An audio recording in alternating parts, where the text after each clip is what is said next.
ठीक है, सेल कहाँ तक पढ़ लिए हैं?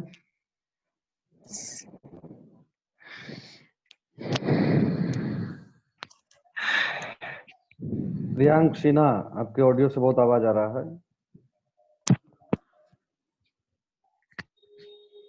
तो पिछले क्लास में हम लोग कहाँ तक पढ़ चुके हैं बताइए।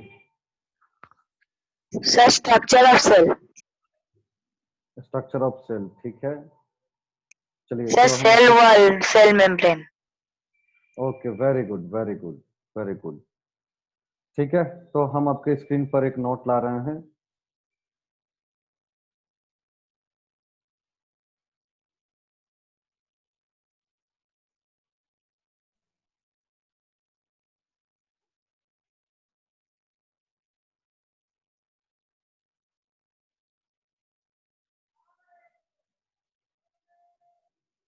Okay, so we have discussed, हम लोग डिस्कस कर चुके हैं स्ट्रक्चर ऑफ सेल में।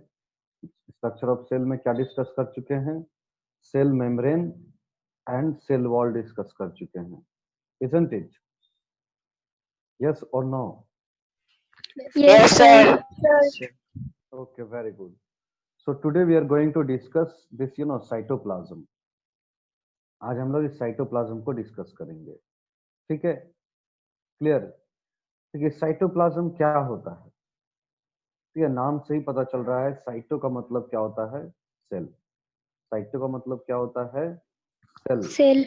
ओके, तो when we are writing cytoplasm, okay, cytoplasm, okay, then cyto means what? Cyto means cell, and plasm means होता है क्या?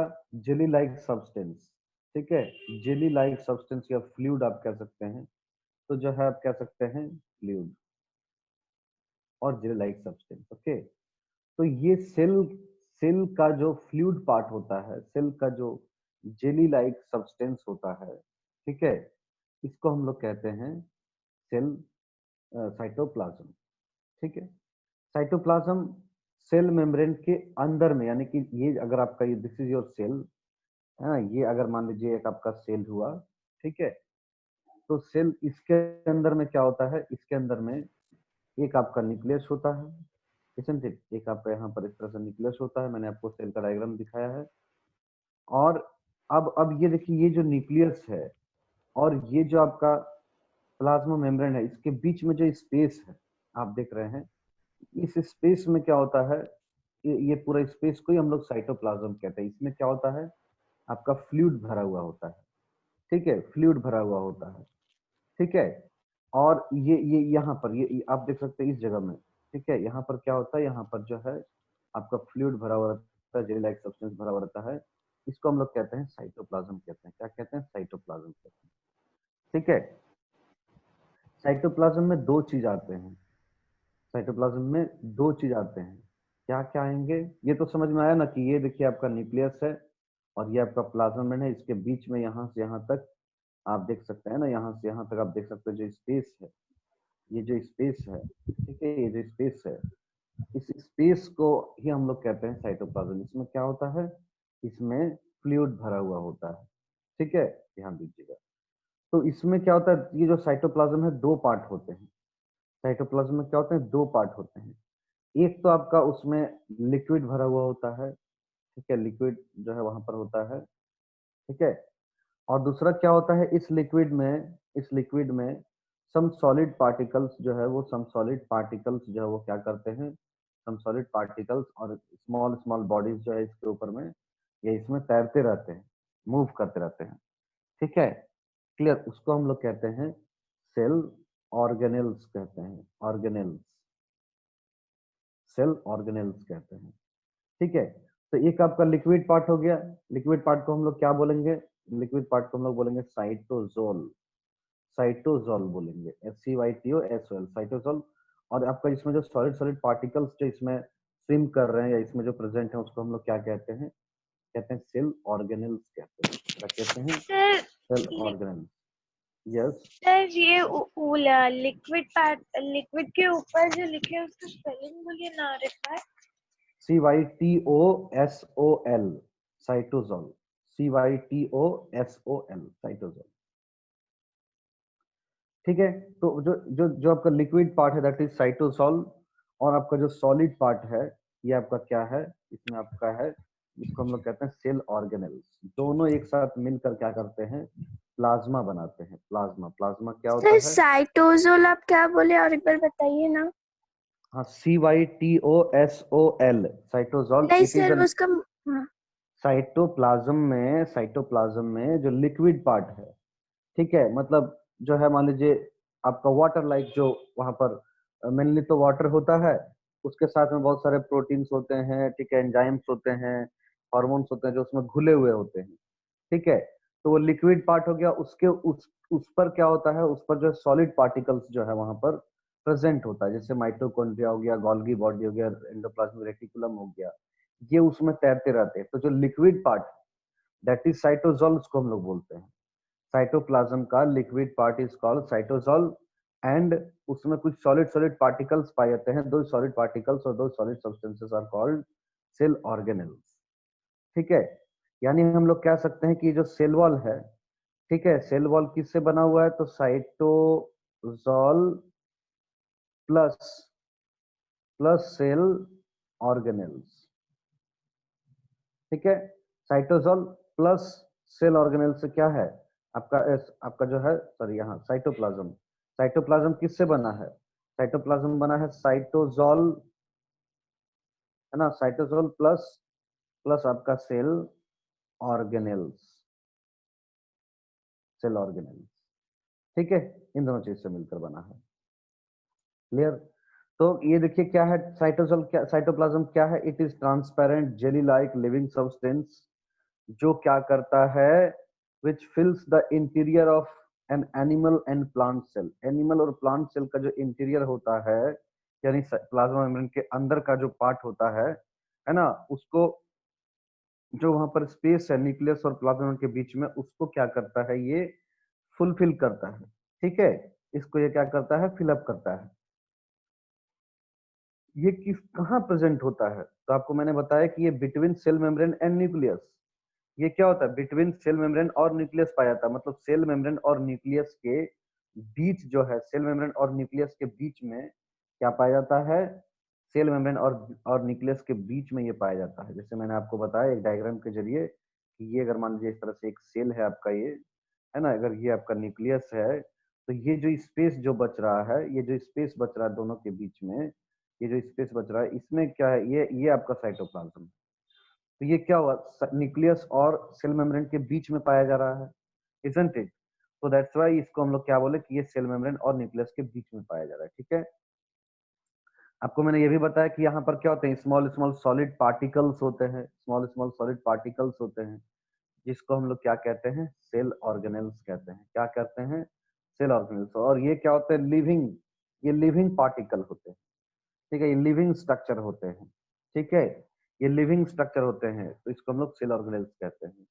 इसके अलावा कुछ नॉन लिविंग सब्सटेंस भी पाए जाते हैं सेल साइटोप्लाज्म में, और उस स्ट्रक्चर को हम लोग कहते हैं cell inclusion, cell inclusion. Okay, यानी कि साइटोप्लाज्म में जो आपका फ्लूइड पार्ट है, उसको हम लोग साइटोसॉल बोले।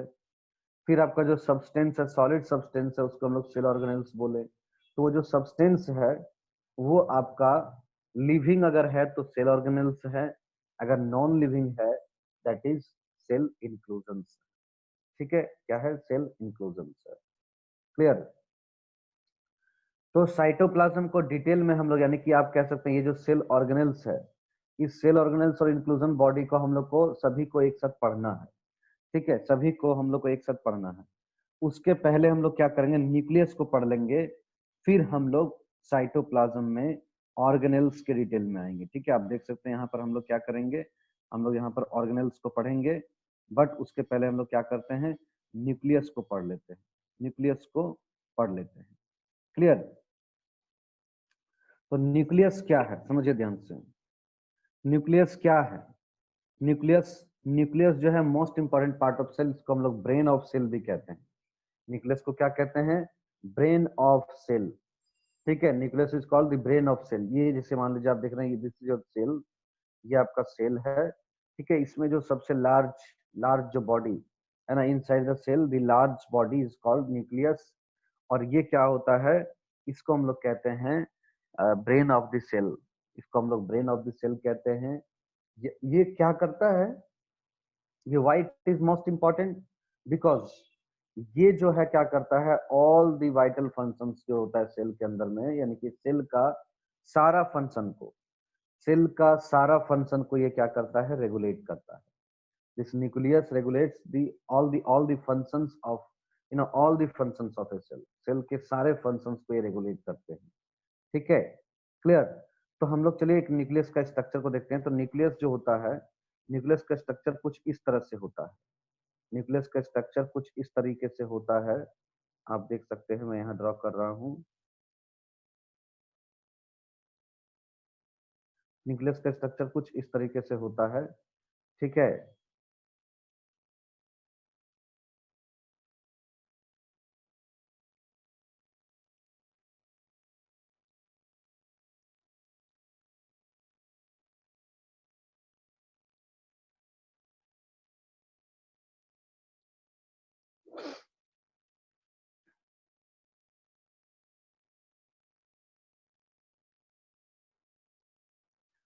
ठीक है। This is the structure of nucleus. ये क्या है, न्यूक्लियस का स्ट्रक्चर है, ध्यान दीजिएगा। This is structure of nucleus. इसमें क्या क्या होते हैं, ध्यान दीजिएगा। इसमें जो है आपका, आप लोग कोई मार्क नहीं करेंगे, है ना। तो इसमें क्या होता है, देखिए न्यूक्लियस का दो मेम्ब्रेन होता है, ध्यान दीजिए। This membrane is called nuclear membrane. समझिए ध्यान से, है ना। ये एक न्यूक्लियस है, न्यूक्लियस है ना। एक रफ डायग्राम मैंने बनाने का कोशिश किया है न्यूक्लियस का। तो ये जो आपका बाहर का जो दो मेम्ब्रेन है, this two layers, this two layers को हम लोग क्या कह रहे हैं, न्यूक्लियर मेम्ब्रेन कह रहे हैं। ये आपका आउटर मेम्ब्रेन हो गया, outer nuclear membrane, and this is your inner nuclear membrane. तो न्यूक्लियस क्या होते हैं, दो मेम्ब्रेन से ढके हुए होते हैं, है ना। Outer nuclear membrane and inner nuclear membrane. ये न्यूक्लियर मेम्ब्रेन क्या करता है, ये न्यूक्लियर मेम्ब्रेन, है ना, इसके न्यूक्लियर मटेरियल को साइटोप्लाज्म से अलग करके रखता है ना। साइटोप्लाज्म से अलग, अगर ये न्यूक्लियर मेम्ब्रेन नहीं होता तो इसके अंदर जो ये मटेरियल है, ये जो मटेरियल है, ये क्या होता, ये तो साइटोप्लाज्म में स्कैटर्ड हो जाते हैं। क्लियर। तो ये न्यूक्लियर मेम्ब्रेन क्या करता है, न्यूक्लियर मेम्ब्रेन सेपरेट्स, ये क्या करता है, इसका जो सारा न्यूक्लियर मटेरियल है, यानी separates nuclear material from the cytoplasm. Cytoplasm से क्या करता है, जो है आपका न्यूक्लियर मटेरियल को सेपरेट करके रखता है। और साथ ही साथ न्यूक्लियस में क्या, न्यूक्लियस में entry of different sort of आपका जो मिनरल्स है, गैसेस है, उसके एंट्री को ये रेगुलेट करता है कि कौन सा गैसेस एंटर करेंगे, कौन सा नहीं एंटर करेंगे। सो आपका जो entry and exit of minerals का, ऑक्सीजन, मिनरल्स, गैसेस, ठीक है, वाटर, इन सारे को क्या करता है, ये रेगुलेट करता है। कौन, तो रेगुलेट करता है आपका न्यूक्लियर मेम्ब्रेन। ठीक है, क्लियर। न्यूक्लियर मेम्ब्रेन के अंदर चले आए, तो न्यूक्लियर मेम्ब्रेन के अंदर क्या होता है, न्यूक्लियर मेम्ब्रेन के अंदर होता है एक स्ट्रक्चर जिसका नाम है न्यूक्लियोलस। ये न्यूक्लियोलस है ना, it is a spherical body inside the nucleus. ठीक है, न्यूक्लियस के अंदर न्यूक्लियस के जैसा structure, that is called nucleolus. ये न्यूक्लियोलस क्या करता है, न्यूक्लियोलस जो है आरएनए, ठीक है, हमारे बॉडी में होता है क्या, आरएनए। आरएनए क्या होता है, डीएनए होता है, डीएनए से क्या होता है, आरएनए बनता है। आरएनए क्या करता है, प्रोटीन बनाता है। तो ये जो न्यूक्लियोलस है ना, ये आरएनए का बनने में मदद करता है। ठीक है, आरएनए को बनने में क्या करता है, मदद करता है, जिससे कि प्रोटीन, है ना, प्रोटीन सिंथेसिस हो सके, यानी प्रोटीन बन सके। तो this nucleolus helps us to, किस लिए हेल्प करता है सेल को, आरएनए बनाने में। आरएनए बनाने में ये हेल्प करता है। ठीक है, न्यूक्लियोलस हेल्प करता है। Now now the next is your this chromatin. ये जो आप देख रहे हैं थ्रेड लाइक स्ट्रक्चर, इसको हम लोग कहते हैं क्रोमेटिन कहते हैं। और लेटर ऑन इसी को हम लोग क्या कहते हैं, क्रोमोसोम कहते हैं। ये देखिए आपका क्या है, क्रोमेटिन है। क्रोमेटिन ये किसका मिलकर बना होता है, क्रोमेटिन मिलकर बना होता है डीएनए, डीएनए और क्या होता है, प्रोटीन्स का मिलकर बना होता है। डीएनए और प्रोटीन्स का मिलकर बना होता है। क्लियर। तो ये डीएनए और प्रोटीन से मिलकर बना होता है। आपको मैं बता दूं, जो डीएनए है, डीएनए इसका काम है क्या, ये एक जेनेटिक मटेरियल का काम करता है। ठीक है, और एक जनरेशन से दूसरे जनरेशन में जो है कैरेक्टर को, एक जनरेशन से दूसरे जनरेशन में कैरेक्टर को ये ट्रांसफर करता है। मीन्स आप कह सकते हैं कि मान लीजिए कि किसी भी प्लांट्स का जो ऑफस्प्रिंग है वो प्लांट हो रहा है ना। मान लीजिए कोई ह्यूमन का जो ऑफस्प्रिंग है वो ह्यूमन हो रहा है, एलिफेंट का ऑफस्प्रिंग एलिफेंट हो रहा है। ये ऐसा क्यों हो रहा है? Due to this DNA, due to this DNA. ये डीएनए में क्या होता है, डीएनए में जो उसका जेनेटिक मटेरियल जो है उस ये क्या करता है, ये सारे कैरेक्टर को रेगुलेट करता है। और यही है जो एक जनरेशन से दूसरे जनरेशन में कैरेक्टर को लेकर जाता है। ठीक है, तो ये क्रोमेटिन जो है वो क्या होता है, डीएनए और प्रोटीन से मिलकर बना होता है। क्लियर? और यही क्रोमेटिन आगे चलकर जो है क्रोमोसोम कहलाते हैं। जब ये काफी डेंस हो जाते हैं, ये डेंस हो जाते हैं, काफी थिक हो जाते हैं, तब इसी क्रोमेटिन को हम लोग डीएनए कहते हैं। इसी क्रोमेटिन को हम लोग क्या कहते हैं? डीएनए कहते हैं। क्लियर? समझ में आ रहा है? इसके अलावा जो है यहाँ पर आप देख सकते हैं, ये जो स्पेस है, ये जो स्पेस है, जो खाली स्पेस है, यानी क्रोमेटिन और न्यूक्लियोलस को छोड़कर इसके बीच में जो स्पेस है उसको हम लोग कहते हैं न्यूक्लियोप्लाज्म कहते हैं। न्यूक्लियोप्लाज्म कहते हैं, यानी कि जिस तरह से वहां पर हम लोग सेल के अंदर के लिक्विड को साइटोप्लाज्म कह रहे हैं, यहाँ पर क्या है, यहाँ पर जो आपका फ्लूइड पार्ट है न्यूक्लियस के अंदर, है ना, उस हम लोग को फ्लूइड पार्ट को हम लोग कह रहे हैं न्यूक्लियोप्लाज्म, है ना। जहाँ पर क्या होता है, डिफरेंट सॉर्ट ऑफ प्रोटीन्स होते हैं, हार्मोन्स होते हैं, एंजाइम्स होते हैं, जो कि फंक्शन को करने में मदद करते हैं न्यूक्लियस को। क्लियर? तो ये हमारा जो है क्या क्या आपने देखा, न्यूक्लियर मेम्ब्रेन देख लिया, न्यूक्लियोप्लाज्म देख लिया, ठीक है, न्यूक्लियोलस देख लिया आपने, और साथ ही साथ क्रोमेटिन, जिसको हम लोग आगे चल के क्या कह रहे हैं, क्रोमोसोम कह रहे हैं, ये भी आपने देख लिया। ठीक है, अब आपके मन में प्रश्न उठ रहा होगा कि सर ये जो स्ट्रक्चर है, एक आपने यहाँ पर जो दिखाया है, ये जो स्ट्रक्चर दिखाया है ये क्या है, what is this structure? Actually ये जो स्ट्रक्चर है, it does not come, it does not come in nucleus. Nucleus के अंदर का पार्ट ये नहीं है, बट ये क्या होता है, न्यूक्लियस से जुड़ा होता है। हाँ, इसको हम लोग क्या कहते हैं, इसको हम लोग कहते हैं एंडोप्लाज्मिक रेटिकुलम कहते हैं। ये जो न्यूक्लियस के साथ में ये जो स्ट्रक्चर जुड़ा हुआ है, ये ऊपर में और नीचे में, this structure is called endoplasmic reticulum. ठीक है, इसके बारे में हम लोग ऑर्गेनेल्स में जिक्र करेंगे। ठीक है, तो it is connected with nucleus, nucleus के साथ कनेक्ट रहते हैं। ठीक है, इसको हम लोग क्या कहते हैं, एंडोप्लाज्मिक रेटिकुलम कहते हैं, जो कि हम लोग आगे चल के पढ़ेंगे। क्लियर? समझ में आया? तो न्यूक्लियस का पार्ट हमने कवर कर लिया, न्यूक्लियस का पार्ट हमने कवर कर लिया। चलिए आगे बढ़ते हैं। देखिए, है ना, न्यूक्लियस का पार्ट हमने कवर कर लिया, और जैसा कि हमको याद आ रहा है कि पिछले क्लास में भी हम लोग शायद इसको डील किए थे। तो न्यूक्लियोप्लाज्म हो गया आपका, न्यूक्लियोलस हो गया आपका, ठीक है, क्रोमोसोम, क्रोमेटिन, ये भी हम लोग डिस्कस कर लिए। ठीक है, यहाँ पर एक टर्म है जीन, आपका जीन, है ना। एक्चुअली में मैंने आपको बताया कि डीएनए क्या करता है, एक जनरेशन से दूसरे जनरेशन में कैरेक्टर को लेकर जाता है। ठीक है, कैरेक्टर को क्या करता है, लेकर जाता है। इसलिए इसको हम लोग हेरिडिटरी यूनिट कहते हैं, या आप कह सकते हैं जेनेटिक मटेरियल कहते हैं। ठीक है, लेकिन इसमें इसमें जो डीएनए में जिस पार्ट में, यानी जिस जगह में जो जो पार्ट रिस्पॉन्सिबल होता है कैरेक्टर को एक जगह से दूसरी जगह ले जाने में, उस पार्ट को हम लोग कहते हैं जीन्स कहते हैं। यानी कि जीन्स एक्चुअली में क्या है, genes is the hereditary unit of chromosome. ठीक है, और जीन क्या होते हैं, ये डीएनए के पार्ट होते हैं, यानी कि डीएनए का वो पार्ट जो कैरेक्टर को एक जगह से, एक जनरेशन से दूसरे जनरेशन में लेकर जा रहा है, उसको हम लोग क्या कहते हैं, जीन्स कहते हैं। तो इस न्यूक्लियस के आधार पर आपने देखा, न्यूक्लियस जो है उसमें दो मेम्ब्रेन है, न्यूक्लियोलस है, क्रोमेटिन है, ये सारे हैं। ठीक है, इसके आधार पर क्या होता है, ऑर्गेनिज्म को दो पार्ट में बांटा जाता है। एक आपका होता है प्रोकैरियोट्स, और एक आपका होता है क्या, eukaryotes. Prokaryotes and eukaryotes. Clear? समझिए ध्यान से। तो जिसमें एडवांस न्यूक्लियस, मैंने जो अभी आपको बताया न्यूक्लियस, वो क्या है, एक एडवांस न्यूक्लियस है। एडवांस क्यों है सर? है ना, क्योंकि इसमें दो मेम्ब्रेन है, न्यूक्लियोलस है, क्रोमेटिन है, ये कंप्लीट स्ट्रक्चर है। That's why it is called advance और मॉडर्न न्यूक्लियस। ओके, तो जिसमें इस तरह का एडवांस न्यूक्लियस पाया जाता है जिस ऑर्गेनिज्म में, उसको हम लोग कहते हैं यूकैरियोट्स कहते हैं। क्या कहते हैं? यूकैरियोट्स कहते हैं। आप देख सकते हैं कि which have well organized nucleus with nuclear membrane. Nuclear membrane के साथ में जहां पर आपका न्यूक्लियस है, यानी कि उसको हम लोग एडवांस न्यूक्लियस कहते हैं, और ये जिस ऑर्गेनिज्म में है उसको हम लोग कहते हैं यूकैरियोट्स।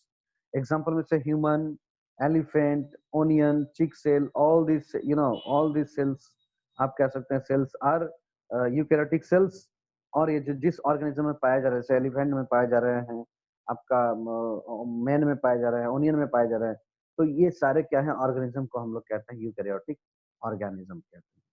ठीक है, वैसे सेल को हम लोग यूकैरियोटिक सेल कहते हैं, और ऑर्गेनिज्म को हम लोग कंप्लीट बॉडी को हम लोग क्या कहते हैं यूकैरियोट्स या यूकैरियोटिक ऑर्गेनिज्म कहते हैं। If we talk about prokaryotes, तो प्रोकैरियोट्स में क्या होता है, जो न्यूक्लियस होता है, ध्यान दीजिएगा, ये जो न्यूक्लियस होता है, न्यूक्लियस में मैंने आपको क्या बताया, मैंने आपको बताया न्यूक्लियोलस होते हैं, क्रोमेटिन होते हैं, है ना, थ्रेड के रूप में, और फिर क्या होते हैं इसके ऊपर जो है दो मेम्ब्रेन होते हैं, दो मेम्ब्रेन होते हैं। ये मैंने आपको न्यूक्लियस का स्ट्रक्चर बताया, क्लियर। बट क्या होता है जो प्रोकैरियोट्स होते हैं उसमें ये न्यूक्लियर मेम्ब्रेन नहीं पाया जाता है, न्यूक्लियर मेम्ब्रेन को हमने हटा दिया। ठीक है, इसके बाद क्या होता है न्यूक्लियोलस भी नहीं पाया जाता है, तो न्यूक्लियोलस को भी हमने, चलिए न्यूक्लियोलस को भी हम हटा देते हैं, तो केवल क्या बचा, केवल बचा हमारा हमारा ये जो क्रोमेटिन वाला पार्ट बचा, केवल क्या बचा, क्रोमेटिन वाला पार्ट बचा। ठीक है, इसमें ना ही न्यूक्लियोलस है, ना ही न्यूक्लियर मेम्ब्रेन है। तो इस तरह का जो आपका न्यूक्लियस होता है, इसको हम लोग न्यूक्लियोइड कहते हैं, न्यूक्लियोइड कहते हैं। और ये जिस तरह का ऑर्गेनिज्म में पाया जाता है, इस न्यूक्लियस को हम लोग न्यूक्लियोइड कहते हैं, यानी कि ये it is not well developed nucleus, ये वेल डेवलप्ड न्यूक्लियस नहीं है ना, divide of membrane and nucleolus, इसको हम लोग क्या कहते हैं, न्यूक्लियोइड कहते हैं। और ये जिस सेल में पाए जाते हैं उस सेल को हम लोग प्रोकैरियोटिक सेल कहते हैं। और प्रोकैरियोटिक सेल से जो भी ऑर्गेनिज्म बने होते हैं, all those organism are called prokaryotic organism, और प्रोकैरियोट्स कहते हैं, हमको क्या कहते हैं, प्रोकैरियोटिक ऑर्गेनिज्म और प्रोकैरियोट्स कहते हैं। Clear, so we have finish that nucleus part को हम लोग फिनिश कर चुके हैं। अब हम लोग आगे बढ़ेंगे, है ना, आगे बढ़ेंगे और क्या देखेंगे, है ना, आगे बढ़कर हम लोग जो है ऑर्गेनेल्स के बारे में डिस्कशन करेंगे। ऑर्गेनेल्स के बारे में विस्तार से हम लोग को ज्यादा पढ़ना नहीं है आपको, क्योंकि ये जो चैप्टर है आपका 9 में भी है, 11 में भी है। ठीक है, 9 में भी है, 11 में भी है। तो आपको बता दें कि आपको ये चैप्टर जो है, आपके जितने सारे पॉइंट्स हैं, बस इतने सारे पॉइंट्स को ही आपको पढ़ना है केवल। ठीक है, ये पॉइंट्स को ही आपको पढ़ना है केवल। ठीक है, क्लियर। तो चलिए हम लोग बात करते हैं। ठीक है, सबसे जो पहला ऑर्गेनेल्स होते हैं, ठीक है, ऑर्गेनेल्स होते क्या हैं, तो आपको मैंने बताया कि साइटोप्लाज्म में जो लिविंग सॉलिड पार्टिकल होते हैं, साइटोप्लाज्म में जो लिविंग सॉलिड पार्टिकल होते हैं, लिविंग सॉलिड पार्टिकल होते हैं, लिविंग सॉलिड सब्सटेंस होते हैं, स्मॉल स्मॉल स्ट्रक्चर के। ठीक है, इसको हम लोग क्या कहते हैं, सेल ऑर्गेनेल्स कहते हैं, उसको हम लोग सेल ऑर्गेनेल्स कहते हैं। ठीक है, तो सेल ऑर्गेनेल्स में सबसे पहले हम लोग बात करते हैं वैक्यूल्स का। किसका बात करते हैं, वैक्यूल्स का। ठीक है, तो वैक्यूल्स होता क्या है, ठीक है, वैक्यूल्स क्या होता है, ध्यान दीजिए। अगर हम आपको एक सेल के बारे में दिखाएं, थोड़ा वेट कीजिए, मैं आपको एक डायग्राम दिखाता हूं। ठीक है, please wait for 1 minute, I am showing you a diagram, please wait for 1 minute, I am going to show you a diagram.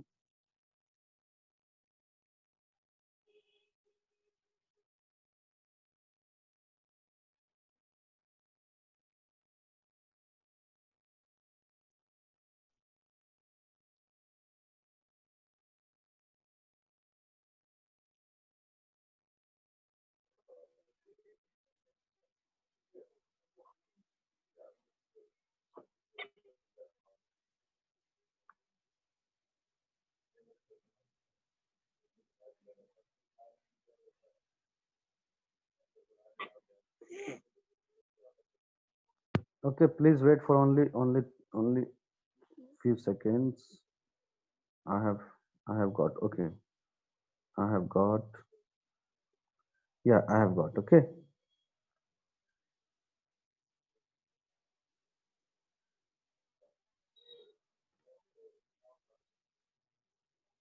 So we are talking about vacuoles. ठीक है, vacuoles क्या होता है, ठीक है, ध्यान दीजिएगा, vacuoles क्या होता है। You can see this diagram, आप यहाँ पर इस डायग्राम को देख सकते हैं ना, इस डायग्राम को देख सकते हैं। This is a plant cell, actually क्या होता है, वैक्यूल्स जो होता है वो एनिमल सेल में नहीं पाए जाते हैं, और समटाइम्स इट इज प्रेजेंट, तो वो बहुत ही स्मॉल स्मॉल स्ट्रक्चर में पाए जाते हैं। ठीक है, तो मेनली क्या होता है, वैक्यूल्स जो है वो आपका प्लांट सेल में आपको देखने को मिलेगा वैक्यूल। ठीक है, और वो भी क्या मिलेगा, काफी बड़ा मिलेगा, है ना। तो वैक्यूल जो आपका है, ठीक है, वैक्यूल जो है वो क्या होता है, एक्चुअली में वो solid particle inside the plant cell, है ना, large large particle, large large body, है ना, लार्ज आपका सेल के अंदर में वो लार्ज बॉडी जो क्या करता है, मेनली फूड स्टोरेज का काम करता है, फूड और वाटर को स्टोर करता है। आप इस डायग्राम को देख सकते हैं, दिस इज वैक्यूल। ये क्या है, ये वैक्यूल है। ये क्या है, ये वैक्यूल है। तो वैक्यूल क्या होता है, एक लार्ज बॉडी होता है सेल के अंदर में, ठीक है, जिसमें क्या होता है, मेनली आपका जो है फूड मटेरियल जो है वो स्टोर्ड होते हैं। ठीक है, आप जानते हैं कि प्लांट जो है, प्लांट क्या करते हैं, प्लांट अपना फूड फोटोसिंथेसिस के जरिए बनाते हैं, है ना। Plant prepare their own food, वो अपना फूड को खुद से बनाते हैं।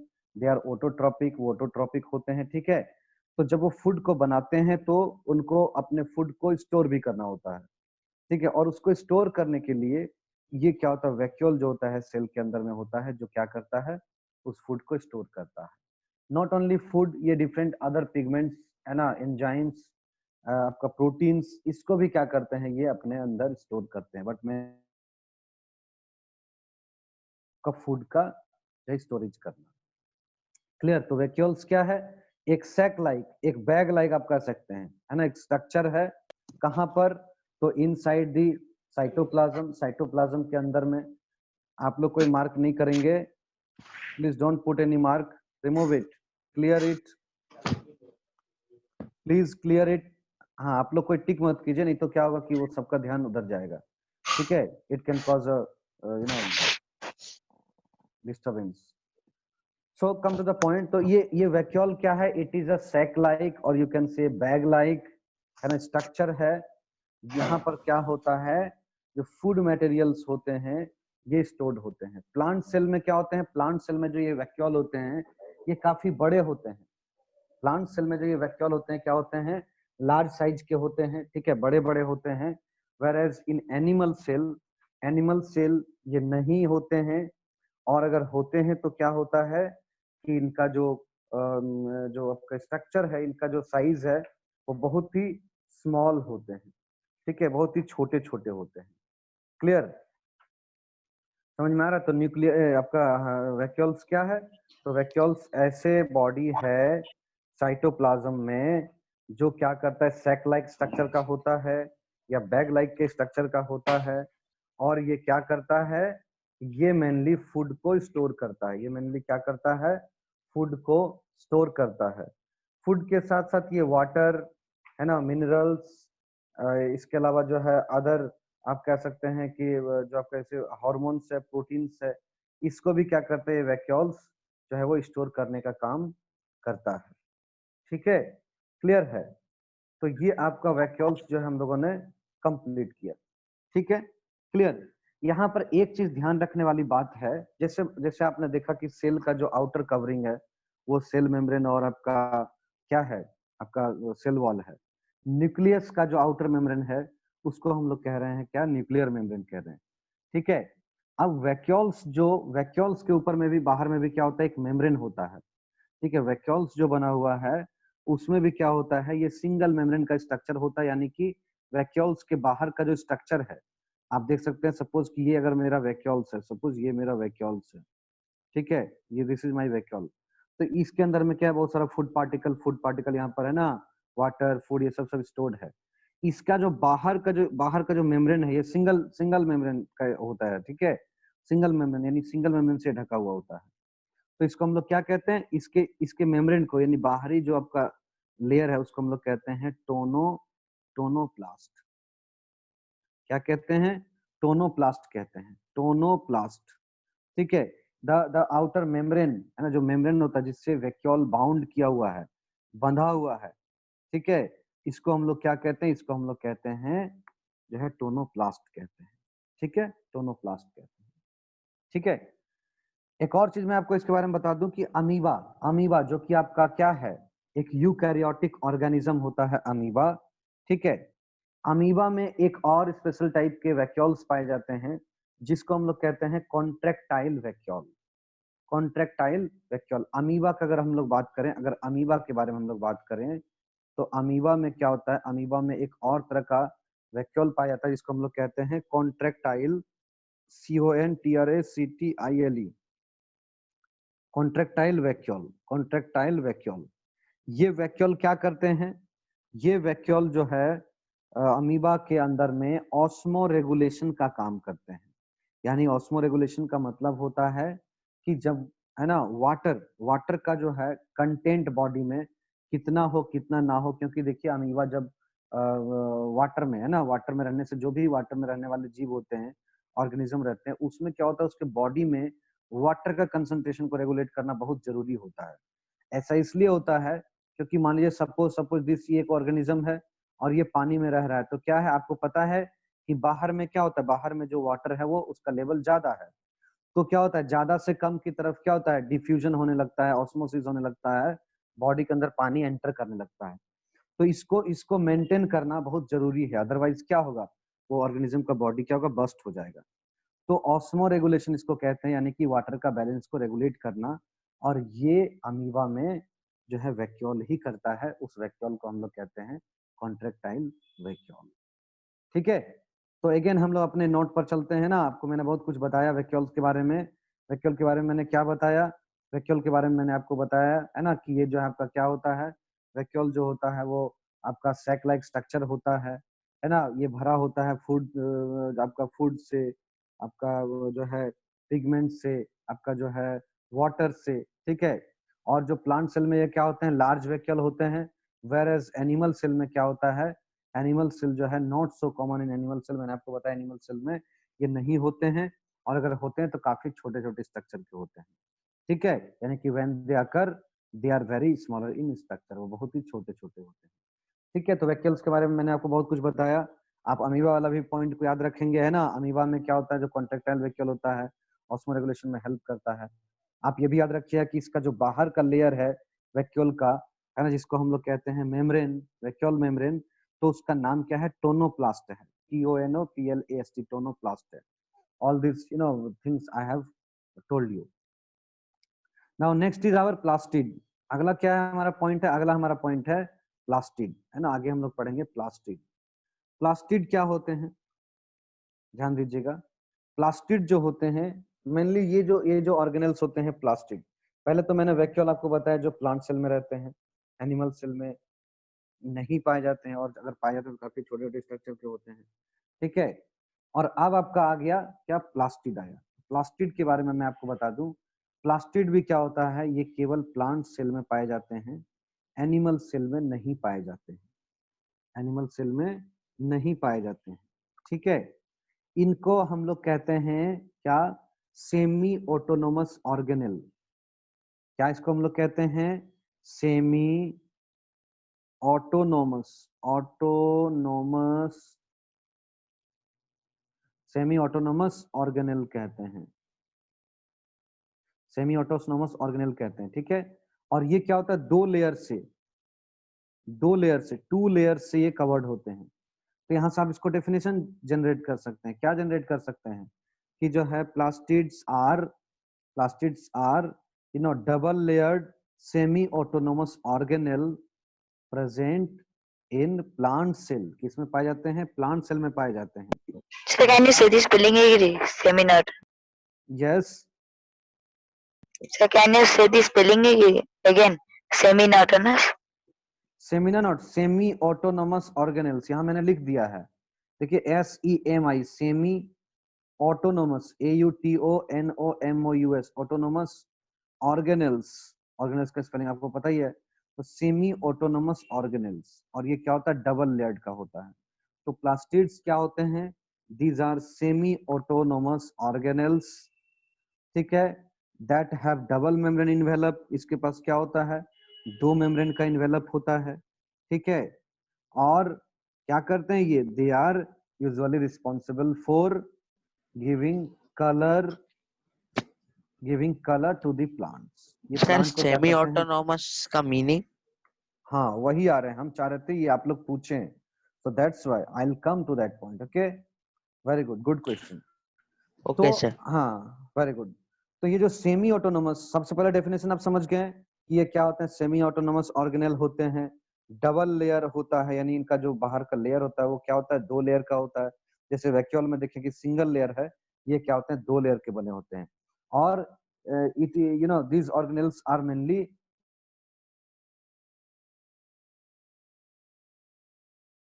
करते हैं प्लांट Sir, को। Yes sir, you have told that these plastids are not present in animals.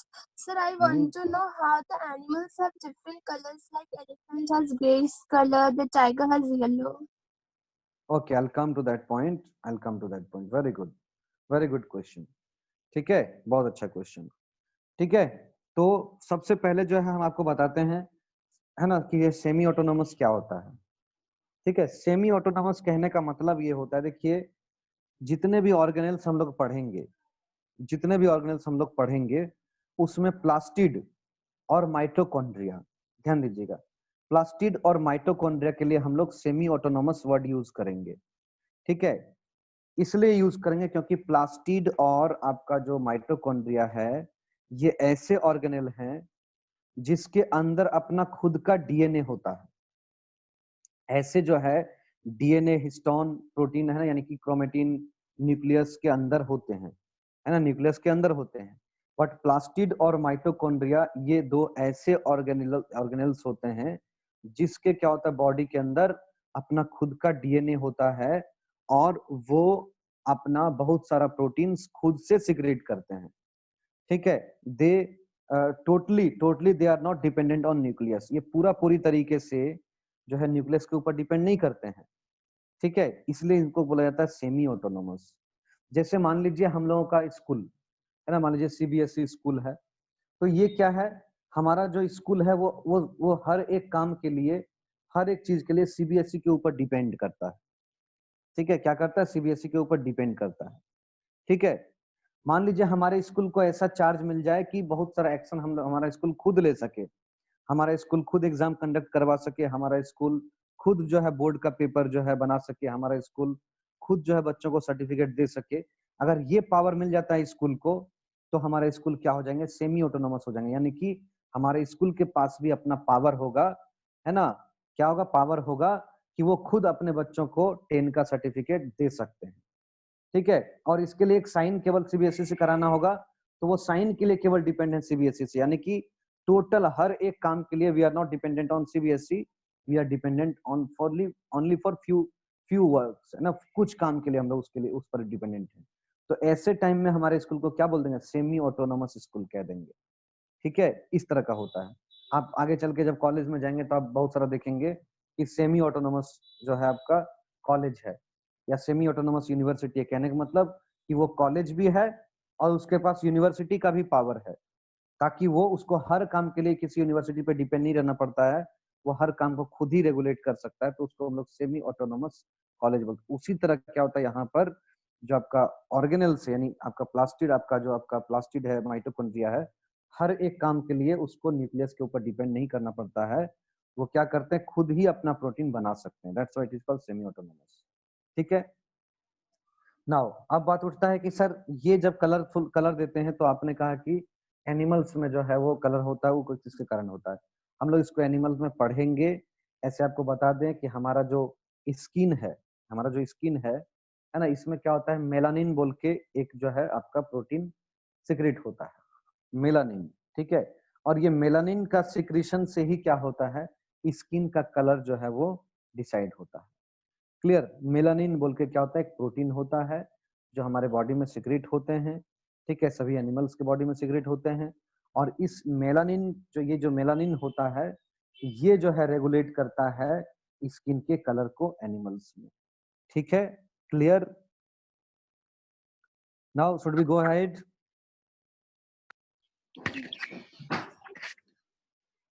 Okay, so अगर हम बात करेंगे प्लास्टिड का, तो प्लास्टिड में क्या आएगा, मेरा 3 टाइप्स आएगा, ठीक है, 3 टाइप्स आएगा, ध्यान दीजिएगा। एक आपका आएगा क्लोरोप्लास्ट, दूसरा आपका आएगा क्रोमोप्लास्ट, और तीसरा आपका आएगा ल्यूकोप्लास्ट। तीसरा आपका क्या आएगा? ल्यूकोप्लास्ट, ठीक है, ल्यूकोप्लास्ट, समझिएगा ध्यान से, है ना। तीसरा क्या आएगा आपका? ल्यूकोप्लास्ट आएगा। क्लियर?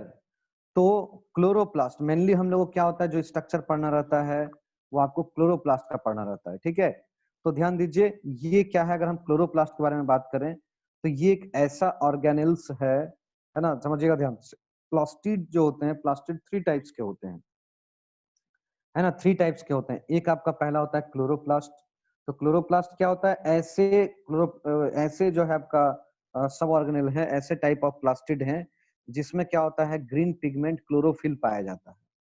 ये क्या होता है, इसके अंदर में क्या होता है, ग्रीन पिगमेंट क्लोरोफिल पाया जाता है, जो रिस्पॉन्सिबल रहता है फोटोसिंथेसिस के लिए, ठीक है, ध्यान दीजिएगा।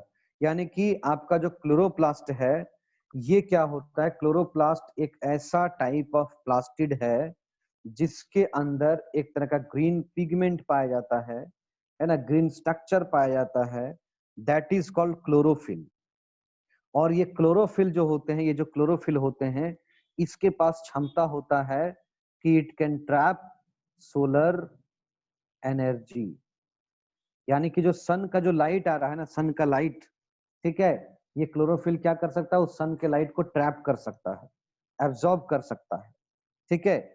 और इसीलिए क्या होता है, ये सन का लाइट को एब्जॉर्ब कर सकता है, और इसीलिए क्या होता है, ये फोटोसिंथेसिस में इसका मेजर रोल रहता है। फोटोसिंथेसिस का मतलब कि फूड जब अपना फूड सॉरी प्लांट्स, जो ग्रीन प्लांट्स होते हैं, वो अपना फूड खुद से प्रिपेयर करते हैं, उस प्रोसेस को हम लोग कहते हैं फोटोसिंथेसिस। सो फोटोसिंथेसिस उसी प्लांट में होते हैं जिस प्लांट में क्लोरोफिल होते हैं, ठीक है। अगर क्लोरोफिल नहीं है तो फोटोसिंथेसिस नहीं होगा, यानी कहने का मतलब जिसमें क्लोरोप्लास्ट नहीं है वहां फोटोसिंथेसिस नहीं होगा। क्यों नहीं होगा? क्योंकि क्लोरोप्लास्ट के अंदर होता है क्लोरोफिल, और एकमात्र क्लोरोफिल ही है प्लांट में जो क्या कर सकता है, सन के लाइट को ट्रैप कर सकता है, ठीक है। ट्रैप करने का मतलब क्या होता है, जैसे मान लीजिए हम लोग अगर अपने घर में खाना बनाते हैं, खाना सपोज आपको चावल बनाना है, तो आप क्या करते हैं, चावल को डायरेक्ट जो है गैस में डाल देते हैं या चूल्हा में डाल देते हैं? नहीं ना, क्या करते हैं उसको, आप उसको एक बर्तन में रख के उसको चूल्हा के ऊपर रखते हैं, गैस के ऊपर रखते हैं। तो वो जो बर्तन है, वो पॉट जो है, वो क्या काम कर रहा है, वो काम कर रहा है उस जो गैस से जो एनर्जी मिल रहा है, हीट एनर्जी, उसको ट्रैप करने का काम कर रहा है, उसको एब्जॉर्ब करने का काम कर रहा है।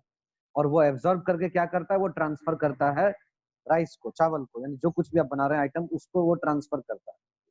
तो ये ट्रैप करके ट्रांसफर करने का काम किसका होता है? पॉट का होता है, बर्तन का होता है। Chlorophyll also act as a pot in plant. Plant में क्या होता है, क्लोरोफिल, यानी कि क्लोरोप्लास्ट क्या करता है, क्या करता है, वो जो क्लोरोप्लास्ट होते हैं, वो उसमें जो क्लोरोफिल है वो ट्रैप करने का काम कर रहा है। It is just acting like a pot. ये पॉट का काम कर रहा है, जो क्या करता है ना, जैसे बर्तन हम लोग चढ़ाते हैं, बर्तन में खाना डाल देते हैं, गैस में हमने कुकर चढ़ा दिया, कुकर में हमने चावल रख दिया, वो कुकर क्या करेगा, कुकर क्या करेगा, कुकर तो नहीं पकेगा, है ना, पकेगा क्या, चावल पकेगा आपका, है ना, वो खाना पकेगा आपका, फूड आपका जो है वो आपका कुक्ड होगा। तो ये कैसे हो रहा है, ये जो आपका जो कुकर है, वो आपका एनर्जी को ट्रैप कर रहा है, एब्जॉर्ब कर रहा है, और वो उसको भेज रहा है किसमें, फूड में उसको भेज रहा है। तो इस तरह से क्या होता है आपका, ये ट्रैपिंग का काम जो है, पॉट का काम, ये कौन, क्लोरोफिल करता है। और इसलिए ये क्या होता है, रिस्पॉन्सिबल फॉर फोटोसिंथेसिस होते हैं, ठीक है। और आपको बता दें कि ये जिस पार्ट प्लांट के जिस पार्ट में ये पाए जाते हैं, उस पार्ट का कलर क्या होता है, ग्रीन होता है। क्या होता है, ग्रीन होता है। यानी कि आप जो ग्रीन पार्ट देख रहे हैं प्लांट के, वहां पर क्या है आपका, क्लोरोप्लास्ट है, ठीक है। तो मैंने आपको बता दिया क्लोरोप्लास्ट क्या होता है, ग्रीन कलर प्रोवाइड करता है प्लांट को, ठीक है। नेक्स्ट जो अदर टाइप है, दैट इज आपका क्रोमोप्लास्ट। क्रोमोप्लास्ट क्या होते हैं, अदर जो टाइप्स हैं वो क्या है, क्रोमोप्लास्ट है। क्रोमोप्लास्ट क्या करते हैं, क्रोमोप्लास्ट जो होते हैं, ये एक्चुअली में डिफरेंट पिगमेंट इनमें पाया जाता है, ठीक है। क्रोमोप्लास्ट में जो होता है, अलग अलग पिगमेंट पाया जाता है, कलरफुल पिगमेंट, जैसे आपका जेंथोफिल हो गया, ठीक है, आपका कैरोटीन हो गया, ठीक है, समझिएगा ध्यान से। तो ये सब पिगमेंट क्या करते हैं, ये सब पिगमेंट जो है वो डिफरेंट डिफरेंट कलर प्रोवाइड करते हैं, यानी कि आप जो अदर पार्ट देख रहे हैं प्लांट के, कलरफुल पार्ट को जो देख रहे हैं आप, है ना, कलरफुल पार्ट को जो आप देख रहे हैं, जैसे आपका फ्रूट्स हो गया, फ्लावर्स हो गया, ठीक है, ये जो कलरफुल पार्ट आप देख रहे हैं, फ्लावर में डिफरेंट डिफरेंट कलर्स देख रहे हैं, it is all due to chromoplast, all due to chromoplast, ठीक है। तो क्रोमोप्लास्ट को भी हमने पढ़ लिया। Now next is your leucoplast, leucoplast, next is your leucoplast. Leucoplast क्या करते हैं? ल्यूकोप्लास्ट ऐसे ऑर्गेनेल यानी प्लास्टिड का वो पार्ट है जो क्या करता है, जो कलरलेस पार्ट है, यानी कि कलरलेस पार्ट, यानी कि ये जो है इसके पास कोई कलर वाला पिगमेंट नहीं होता है, ठीक है, इसके पास कोई कलर वाला, कलर देने के लिए कोई पिगमेंट नहीं होता है, ये क्या होता है, कलरलेस पार्ट में पाए जाते हैं, जैसे आपका रूट हो गया, है ना, रूट में ये पाए जाते हैं, ठीक है, समझ में आ रहा है। तो जहां भी कलरलेस पार्ट है आपका प्लांट का, वहां पर ये पाए जाते हैं, ये कलरलेस प्लास्टिड कहलाते हैं, ठीक है। डिफरेंट डिफरेंट शेप्स के होते हैं, डिफरेंट डिफरेंट साइज के होते हैं, और ये मेनली क्या करते हैं, स्टोर करते हैं फूड को, स्टोर करते हैं फूड को, ठीक है, ध्यान दीजिएगा। यहाँ पर आप एक पॉइंट नोट डाउन कर लीजिए जो मैं आपको बता रहा हूँ, ठीक है। ये क्या होते हैं, 3 तरह के होते हैं, ठीक है। अगर जो जिस ल्यूकोप्लास्ट में ये तो फूड को स्टोर कर रहे हैं, फूड में किसको, मेनली कार्बोहाइड्रेट और प्रोटीन्स और फैट्स को ये स्टोर करते हैं। तो जो कार्बोहाइड्रेट को स्टोर करेगा, जो कार्बोहाइड्रेट को स्टोर करेगा उसको हम लोग बोलेंगे एमाइलोप्लास्ट, एमाइलोप्लास्ट। स्क्रीन के ऊपर हम लिख रहे हैं, आप ये लिख लेंगे, ये पूछा जाता है, ठीक है, एमाइलोप्लास्ट, यानी कि those leucoplast, those which store carbohydrate, जो कार्बोहाइड्रेट को स्टोर कर रहे हैं उसको हम लोग कहते हैं क्या, amyloplast, amyloplast. Have you written amyloplast, ठीक है। जो ल्यूकोप्लास्ट क्या करेंगे, जो ल्यूकोप्लास्ट जो है ऑयल्स को या फैट्स को स्टोर करेंगे, फैट्स को स्टोर करेंगे, उसको हम लोग कहेंगे क्या, उसको हम लोग कहेंगे एलियोप्लास्ट, ELEIO, ठीक है, ELAI, ध्यान दीजिएगा, OPLAST, प्लास्ट, एलियोप्लास्ट, ELAIOPLAST, एलियोप्लास्ट। और वैसे ल्यूकोसाइड्स जो क्या करेंगे, प्रोटीन को स्टोर करेंगे, जो प्रोटीन को स्टोर करेंगे, प्रोटीन को स्टोर करेंगे, प्रोटीन को अगर जो स्टोर करेंगे उसको हम लोग क्या कहेंगे, कहेंगे एल्यूरोप्लास्ट, ALEUROPLAST, एल्यूरोप्लास्ट। सर एक बार आप रिपीट कर सकते हैं कार्बोहाइड्रेट क्लोरोप्लास्ट को क्या बोलते हैं? ठीक है, और जो आप लोग क्लोरोप्लास्ट स्टोर करते हैं, मैं स्क्रीन के ऊपर लिख रहा हूँ फिर भी आप लोग नहीं लिख रहे हैं, हाँ सर ये स्पेलिंग क्या है, एक बार रिपीट कीजिए ना। ओके, मैं रिपीट कर रहा हूँ, वेट, ठीक है। जो कार्बोहाइड्रेट को स्टोर करते हैं, जो कार्बोहाइड्रेट को स्टोर करते हैं उसको हम लोग कहते हैं एमाइलोप्लास्ट, AMYLOPLAST, एमाइलोप्लास्ट, एमाइलोप्लास्ट, ठीक है। जो कार्बोहाइड्रेट को स्टोर करते हैं उसको हम लोग कहते हैं एमाइलोप्लास्ट, AMYLOPLAST, एमाइलोप्लास्ट, ठीक है। जो ऑयल और फैट्स को जो स्टोर करते हैं, ऑयल्स और फैट्स को जो स्टोर करते हैं, that is elaioplast, ELAIOPLAST, elaioplast, ठीक है। और जो स्टोर करते हैं किसको, जो स्टोर करते हैं आपका प्रोटीन को, जो स्टोर करते हैं प्रोटीन को, जो क्या करते हैं, जो प्रोटीन को स्टोर करते हैं, प्रोटीन्स को, ठीक है, जो प्रोटीन को स्टोर करते हैं उसको हम लोग बोलते हैं एल्यूरो, ALEURO, एल्यूरोप्लास्ट, PLAST, एक साथ है ना, मेरी स्क्रीन पर उतना जगह नहीं है इसलिए आप लोग अलग अलग करके लिए, एल्यूरोप्लास्ट, ठीक है, एल्यूरोप्लास्ट। सर यस सर आप बोले थे वैक्यूल भी तो फूड स्टोर करता है, यस, वैक्यूल भी फूड स्टोर करता है, ठीक तो है। फिर सर दोनों ही फूड स्टोर करता है? यस, हाँ, दोनों ही फूड स्टोर करते हैं, ठीक है। मेनली जो कलरलेस पार्ट होते हैं जहां पर किसी प्रकार का कोई अदर प्लास्टिड नहीं है, ठीक है, उस जगह पर क्या होता है, मेनली आपका ये जो ल्यूकोप्लास्ट है ये क्या स्पेसिफिक है, ठीक है, ये स्पेसिफिक है। बाकी क्योंकि देखिए फूड तो ज्यादा प्रोड्यूस हो रहा है ना, फूड तो प्रोड्यूस हो रहा है, तो दोनों ही क्या करते हैं, आपका स्टोरेज का काम करते हैं, ठीक है, दोनों ही स्टोरेज का काम करते हैं। Okay sir. क्लियर? और ये क्या होता है, स्पेसिफिक होता है, जैसे मैंने आपको बताया कार्बोहाइड्रेट्स के लिए, है ना, आपका जो है ये ऑयल और फैट्स के लिए, ठीक है, आपका जो है प्रोटीन्स के लिए, ये अलग अलग लिक्विड प्लास्टिक। क्लियर? कोई दिक्कत इसमें? अब यहाँ पर आप एक डायग्राम, ओके, यहाँ पर आप एक डायग्राम देख सकते हैं। ये डायग्राम जो आप देख रहे हैं, this diagram is of chloroplast. ये जो डायग्राम है इसमें ये क्या है, क्लोरोप्लास्ट का डायग्राम है। तो आपको क्लोरोप्लास्ट का डायग्राम को यहाँ पर देखना है, ठीक है। इजी डायग्राम भी आप खुद से बना सकते हैं। इजी डायग्राम भी, जैसे मैं एक डायग्राम ड्रॉ कर रहा हूँ, ठीक है, मैं एक डायग्राम ड्रॉ कर रहा हूँ, देख रहा हूँ अगर स्क्रीन पर हो जाए तो ठीक है। ठीक है, मान लीजिए आप इस तरह से भी ड्रॉ कर सकते हैं। Excuse me, sir. Yes, Sir, one boy is not able to enter. Priyank Sinha. Not able to Enter the class. कब से नहीं एंटर कर पा रहा? And now he messaged me. Okay, let me check my waiting list.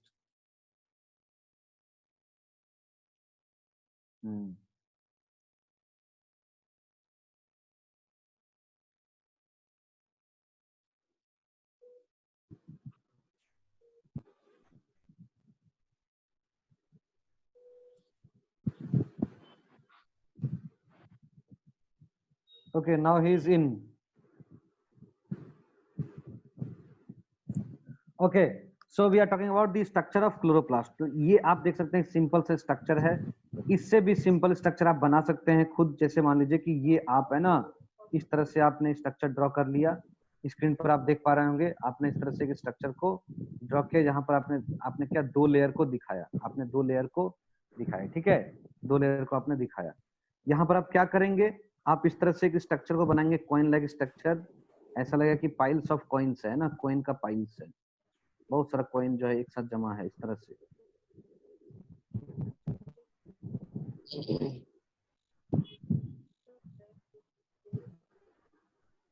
देखिए ये simple structure जो मैंने ड्रॉ किया है वो भी आप ड्रॉ कर सकते हैं, वो भी आप क्या कर सकते हैं, ड्रॉ कर सकते हैं, ठीक है। जो मैंने एक सिंपल सा स्ट्रक्चर ड्रॉ किया है ये भी आप ड्रॉ कर सकते हैं।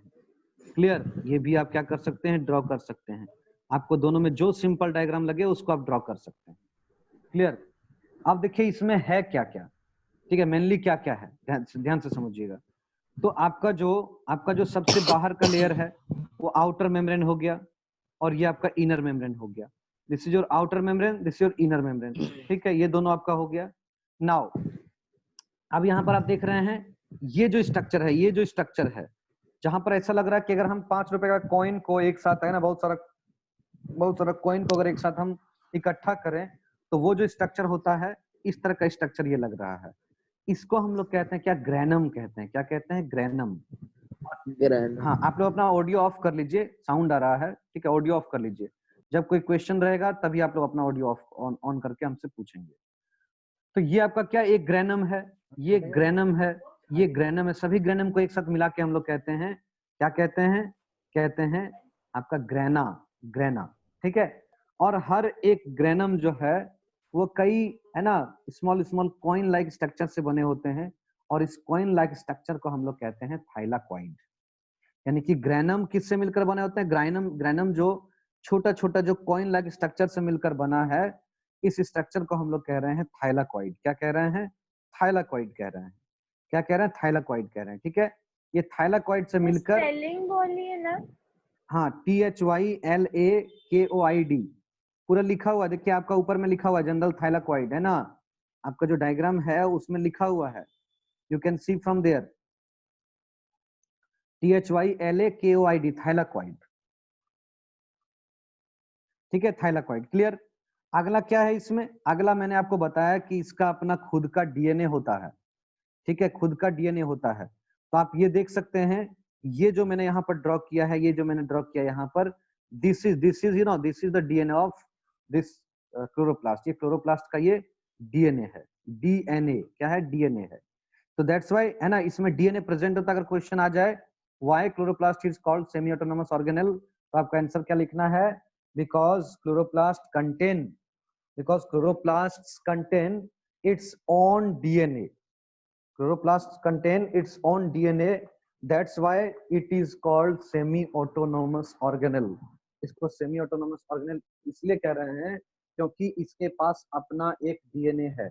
और ये वेरी इंपॉर्टेंट क्वेश्चन है, ये आना ही आना है, ठीक है, समझिएगा ध्यान से। तो इसके पास अपना डीएनए है, तो ये क्या कर सकता है, ये डीएनए से क्या कर सकता है, ये जो अपना खुद का बहुत सारा प्रोटीन को प्रोड्यूस कर सकता है। और ये अपना सब काम के लिए, हर एक फंक्शन के लिए it is not dependent on nucleus. Nucleus के प्रोटीन पर हर एक फंक्शन के लिए डिपेंड नहीं करता है, ठीक है, क्लियर, ओके।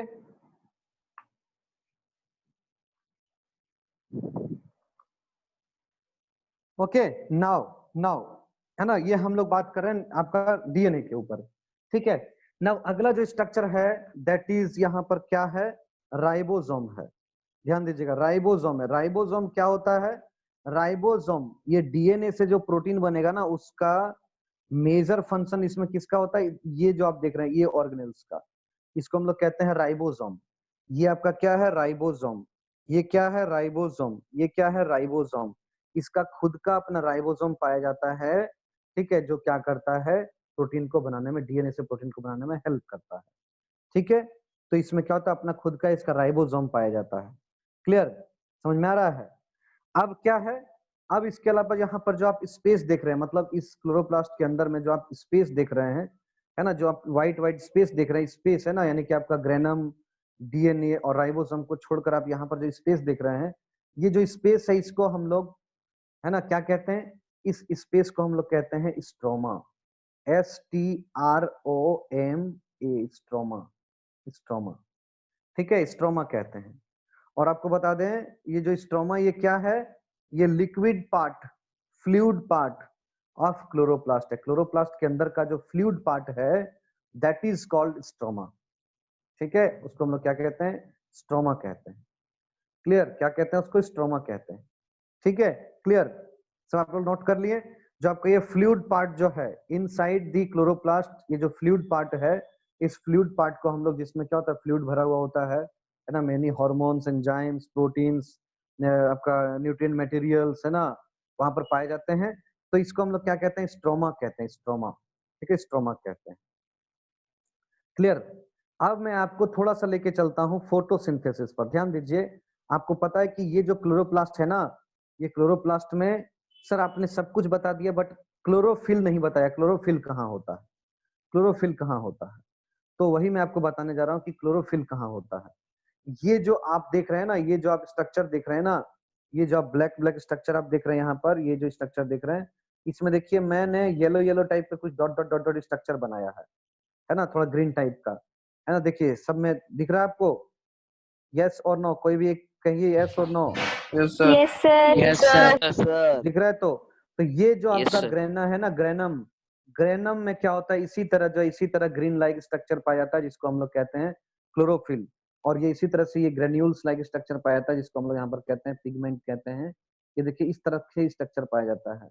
तो आप देख पा रहे हैं कि किस तरह से आपका ग्रेनम जो है it is decorated with that green green colour का जो है, थोड़ा छोटा छोटा छोटा पार्ट से किस तरह से डेकोरेट हो गया है पूरा, ठीक है। यहाँ पर आपका होता है क्लोरोफिल, और this chlorophyll is responsible for trapping sunlight. Sunlight को ये जो क्लोरोफिल है ना, ये क्या करता है, ट्रैप कर लेता है, एब्जॉर्ब कर लेता है, और इस तरह से क्या करता है, ये फोटोसिंथेसिस में हेल्प करता है। क्या करता है, फोटोसिंथेसिस में हेल्प करता है।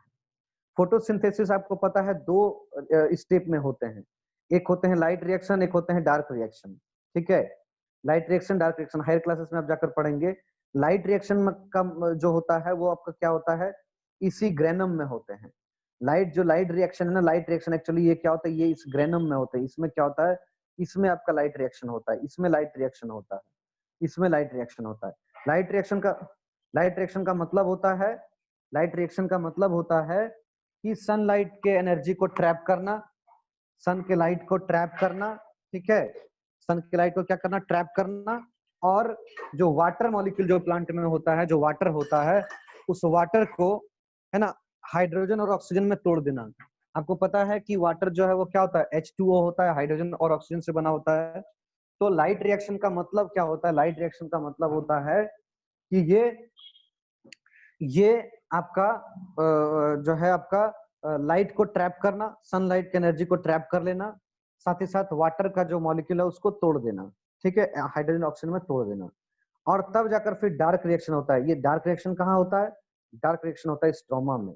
स्ट्रोमा आपको मैंने बताया, स्ट्रोमा ये जो स्पेस है स्ट्रोमा, तो यहाँ पर क्या होता है? डार्क रिएक्शन होता है। डार्क रिएक्शन का मतलब क्या होता है? डार्क रिएक्शन का मतलब होता है फूड का प्रोडक्शन, यानी खाना का बनना, पौधे में खाना का बनना, दैट इज डार्क रिएक्शन, ठीक है। और इसका ये रिलेशन नहीं है कि ये अंधेरा में होता है इसलिए इसको डार्क रिएक्शन कहते हैं, वो लाइट में होता है इसलिए डार्क रिएक्शन कहते हैं, ऐसा नहीं है। ये हायर क्लासेस में आप जाकर पढ़ेंगे। आप इतना ही समझिए, लाइट रिएक्शन का मतलब हो गया कि ग्रेनम में होता है और इसमें सनलाइट का ट्रैपिंग होता है, और साथ ही साथ क्या होता है, साथ ही साथ यहाँ पर आपका वाटर मॉलिक्यूल जो होते हैं वो आपका हाइड्रोजन ऑक्सीजन में टूट जाते हैं, ठीक है। बाकी जो है डार्क रिएक्शन में क्या होता है? डार्क रिएक्शन में होता है आपका फूड का प्रोडक्शन, यानी खाना का बनना, वो डार्क रिएक्शन में होता है। तो इस तरह से क्लोरोप्लास्ट को हमने डिटेल में पढ़ लिया। आपको मैंने एक इजी डायग्राम भी बताया, ठीक है ना, फार इजी, बहुत एकदम आप कह सकते हैं कि वेरी वेरी इजी डायग्राम मैंने आपको ड्रॉ करके बताया। आप इस डायग्राम को एग्जाम में भी ड्रॉ कर सकते हैं, ऐसा नहीं कि बस ये समझाने के लिए, आप इसको पेंसिल से और थोड़ा अच्छा करके बनाएंगे, ठीक है। मैं तो अपने स्क्रीन पर ड्रॉ कर रहा हूँ ना, उंगली से ड्रॉ कर रहा हूँ, ठीक है, तो उतना अच्छा नहीं बना। अगर पेन पेपर में मैं बनाता, बोर्ड में बनाता, तो और भी अच्छा बनता। तो आप लोग और भी अच्छा इसको बनाएंगे, ठीक है, क्लियर। तो आपको एकदम इजी डायग्राम मैंने आपको यहाँ पर बताया क्लोरोप्लास्ट का। Now move into next. Next हम लोग चलिए आगे बढ़ते हैं, जो आपका क्या है, सर एंडोप्लाज्मिक। यस सर, ये ग्रैनम जो ट्यूबलाइक स्ट्रक्चर से जॉइन है, तो वो ट्यूबलाइक स्ट्रक्चर को क्या बोलते हैं? थाइलाकॉइड, थाइलाकॉइड बोलते हैं। अच्छा हाँ, वेरी गुड वेरी गुड, बहुत अच्छा क्वेश्चन। ये जो आपस में ज्वाइंट है ना, बहुत अच्छा। एक यहाँ पर छूट रहा था, थैंक यू, आपने याद दिला दिया। ये जो स्ट्रक्चर है जिससे ये आपस में जुड़ रहे हैं, यानी एक ग्रेनम दूसरे ग्रेनम से एक एक ये स्ट्रक्चर से जुड़ रहे हैं ना, ये जो आपका थ्रेड लाइक स्ट्रक्चर है, पाइप लाइक स्ट्रक्चर है, जिसके जरिए वो आपस में एक साथ जुड़ रहे हैं, इसको हम लोग कहते हैं लेमेला कहते हैं। क्या कहते हैं? लेमेला, ठीक है, LAMELLA, लेमेला, ठीक है, दिस इज कॉल्ड लेमेला, ठीक है। इसको हम लोग लेमेला या स्ट्रोमल लेमेला भी कहते हैं, स्ट्रोमल लेमेला, क्योंकि ये स्ट्रोमा से मतलब आप कह रहे हैं कि ये स्ट्रोमा में ये क्या होता है, आप कहते पाया जाता है, और ये इसका काम क्या है, दो ग्रेनम को जोड़ने का। तो इसलिए ये स्ट्रोमा से होकर क्रॉस हो रहा है दो को जोड़ने के लिए, इसलिए हमको स्ट्रोमल लेमेला भी कहते हैं, LAMELLA, lamella, clear, very good. Now move into the next organelle, that is your endoplasmic reticulum.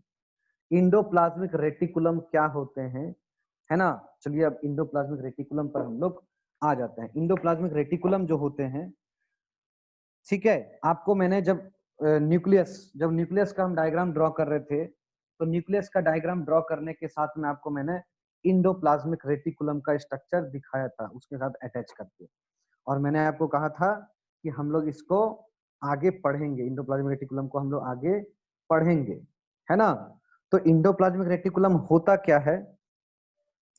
Endoplasmic reticulum जो है एक कॉम्प्लिकेटेड जो है, आप कह सकते हैं कि कॉम्प्लिकेटेड स्ट्रक्चर होता है।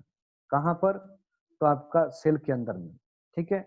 ये network of tube like structure होता है, रनिंग थ्रू द साइटोप्लाज्म, ठीक है। एक नेटवर्क लाइक स्ट्रक्चर, एक ट्यूब लाइक स्ट्रक्चर होता है, ठीक है, एक सैक लाइक स्ट्रक्चर होता है।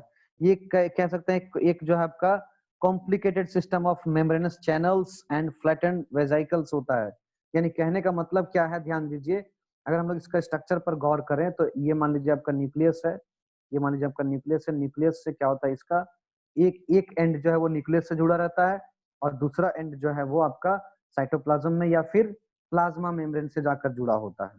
तो इसका स्ट्रक्चर कुछ इस तरह से होता है ना, एक चैनल लाइक स्ट्रक्चर होता है, इसका चैनल लाइक स्ट्रक्चर होता है,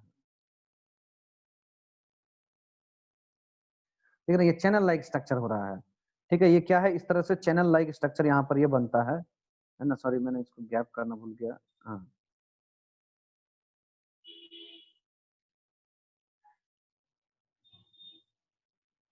इस तरह से चैनल लाइक स्ट्रक्चर होता है, ठीक है। तो ये क्या है, network of tube like structure, और you can say it is network of, है ना, नेटवर्क डिफरेंट चैनल्स, है ना। आप कह सकते हैं कि ये क्या होता है, वेसाइकल्स, ठीक है। ये किससे किससे मिलकर बना होता है, ये वेसाइकल्स है ना। इसके अलावा जो है आपका यहाँ पर ट्यूब, ठीक है। उसके अलावा जो आपका यहाँ पर आप कह सकते हैं कि चैनल्स है ना। यानी कहने का मतलब सिंपल अगर हम इसको बोले तो ये क्या है, एक ट्यूब लाइक स्ट्रक्चर है, एक सैक लाइक स्ट्रक्चर है ना, जो क्या करता है, एक चैनल फॉर्म करता है, एक चैनल फॉर्म करता है। इससे होता क्या कि न्यूक्लियस के अंदर में जो कुछ भी प्रोटीन्स वगैरह फॉर्म होता है, न्यूक्लियस के अंदर में अगर कुछ भी फॉर्म होता है, बनता है, तो वो क्या होता है, इसके जरिए बाहर आता है, इसके जरिए क्या होता है, बाहर आता है। खास करके जो प्रोटीन होते हैं वो क्या होते हैं, बाहर आते हैं। क्लियर। तो ये जो आपका ये है आपका इंडोप्लाज्मिक रेटिकुलम है, ये दो टाइप के होते हैं, ये दो टाइप के होते हैं, दो टाइप के होते हैं, ठीक है। एक टाइप हम लोग कहते हैं रफ एंडोप्लाज्मिक रेटिकुलम, और एक को हम लोग कहते हैं स्मूथ एंडोप्लाज्मिक रेटिकुलम।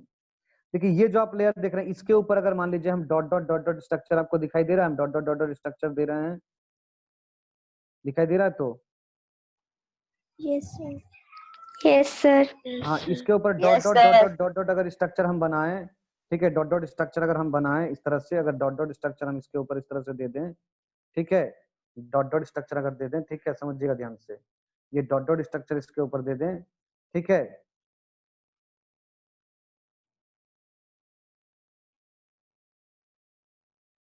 ठीक है, देखिए ध्यान दीजिए, तो ये डॉट डॉट स्ट्रक्चर है ना, ये डॉट डॉट स्ट्रक्चर क्या है, ये आपका राइबोसोम है, दिस इज योर राइबोसोम। ये जो डॉट स्ट्रक्चर है ना, दिस इज योर राइबोसोम, ये क्या है आपका, राइबोसोम। क्लियर। तो राइबोसोम आप लोग कोई मार्क मार्क मत कीजिए प्लीज, आप लोग कोई टिक आउट मत कीजिए। तो एंडोप्लाज्मिक रेटिकुलम दो टाइप के होते हैं, एक रफ एंडोप्लाज्मिक रेटिकुलम और एक स्मूथ एंडोप्लाज्मिक रेटिकुलम। यहाँ पर आपको जो डॉट डॉट स्ट्रक्चर जिसमें दिखाई दे रहा है, ये आपका रफ एंडोप्लाज्मिक रेटिकुलम है, और जिसमें आपको डॉट डॉट स्ट्रक्चर नहीं दिखाई दे रहा है, दिस इज योर, है ना, स्मूथ एंडोप्लाज्मिक रेटिकुलम। ये रफ और स्मूथ जो होता है due to presence of ribosome. Ribosome अगर एंडोप्लाज्मिक रेटिकुलम के ऊपर प्रेजेंट है तो इसको एक रफ टाइप का अपीयरेंस देता है। सपोज आपने क्या, एक आइसक्रीम, ऐसे समझिए, आपने एक आइसक्रीम जो है लिया, है ना, वो 1 रुपए 2 रुपए में जो आइसक्रीम मिलता है ना, जिसमें काफी ज्यादा आइस रहता है, मैंने आपने वो एक आइसक्रीम लिया, ठीक है, खाने के लिए शौक से आपने लिया, आप उसको खा रहे हो, काफी वो स्मूथ है ना, आप उसको क्या कर रहे हैं, आराम से एंजॉय कर रहे हैं, वो क्या आपका स्मूथ है। बट आपके हाथ से वो छूट कर मान लीजिए गिर गया नीचे, जहां पर, है ना, सैंड हो, बालू हो, ठीक है, बालू हो, मिट्टी हो, वहां पर आपका हाथ से वो छूट कर गिर गया। आप उसको उठाएंगे, उस पर कैसे ग्रेन्यूल्स जो है चिपका हुआ होता है, अगर आप उसको उठाएंगे तो उसके ऊपर देखेंगे सैंड लाइक स्ट्रक्चर, उसके पास बहुत सारा बालू ऊपर में क्या उसमें लग गया है। नाउ अब वो खाने लायक नहीं रहा, है ना, समझ में आ रहा है। उसी तरह क्या होता है, ग्रेन्यूल्स लाइक स्ट्रक्चर जो है ये इंडोप्लाज्मिक रेटिकुलम में आपका dot dot dot dot sand like structure पाया जाता है। वो सैंड लाइक स्ट्रक्चर क्या है, वो sand like structure that is your ribosome, उसको राइबोसोम हम लोग कहते हैं। तो ये क्या हुआ, स्मूथ एंडोप्लाज्मिक रेटिकुलम हो गया, और ये सॉरी ये आपका क्या हो गया, ये आपका स्मूथ एंडोप्लाज्मिक रेटिकुलम हो गया, जिसमें राइबोसोम नहीं है, और जिसमें राइबोसोम प्रेजेंट है वो आपका रफ एंडोप्लाज्मिक रेटिकुलम हो गया। तो जो रफ एंडोप्लाज्मिक रेटिकुलम है वो क्या करते हैं, प्रोटीन सिंथेसिस करते हैं, यानी प्रोटीन बनाते हैं with the help of ribosome. Ribosome का हेल्प से वो क्या करते हैं, प्रोटीन बनाते हैं, ठीक है, सिंथेसिस ऑफ प्रोटीन करते हैं। और जो स्मूथ एंडोप्लाज्मिक रेटिकुलम होते हैं वो एक्चुअली में क्या करते हैं, वो स्मूथ एंडोप्लाज्मिक रेटिकुलम क्या करते हैं, सिंथेसिस ऑफ लिपिड, यानी ये क्या करते हैं, वो लिपिड बनाते हैं।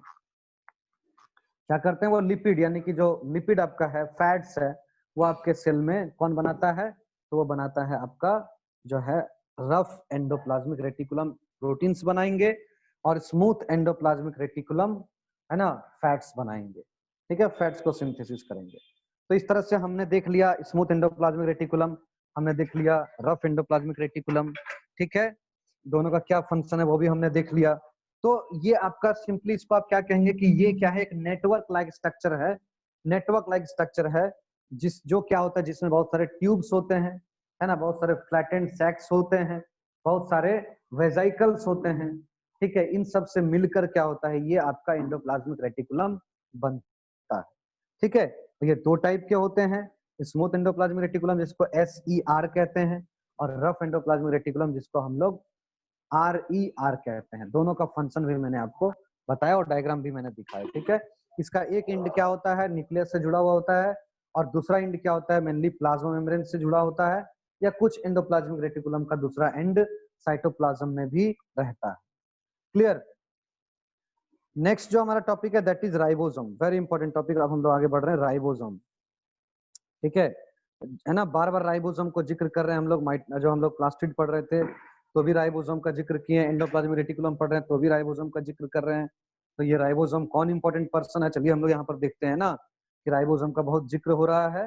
ये राइबोसोम है कौन आखिर में, है ना। तो राइबोसोम क्या होता है, ध्यान दीजिए। राइबोसोम जो है, ठीक है, वो आपका एक्सट्रीमली स्मॉल राउंड बॉडीज होते हैं साइटोप्लाज्म में, है ना। मेनली क्या होते हैं ये, साइटोप्लाज्म में अटैच्ड होते हैं, किसके पास, तो एंडोप्लाज्मिक रेटिकुलम से अटैच्ड होते हैं। ठीक है। राइबोसोम क्या होता है, राइबोसोम आपका स्मॉल राउंड बॉडी होता है, कहां पर, साइटोप्लाज्म में, जो मेनली क्या करते हैं, मेनली एंडोप्लाज्मिक रेटिकुलम से अटैच्ड होते हैं। ठीक है, समझ में आ रहा है। राइबोसोम मेनली बना किसका होता है, ध्यान दीजिएगा। राइबोसोम जो है मेनली बना होता है आरएनए, यानी कि ribo nucleic acid, RNA ribo nucleic acid, और किसका बना होता है, और प्रोटीन्स का बना होता है।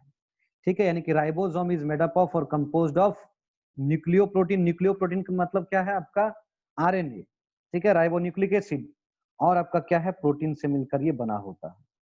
ठीक है, क्लियर। ये प्रोकैरियोटिक सेल में, ध्यान दीजिएगा, यहां पर समझने वाली बात है।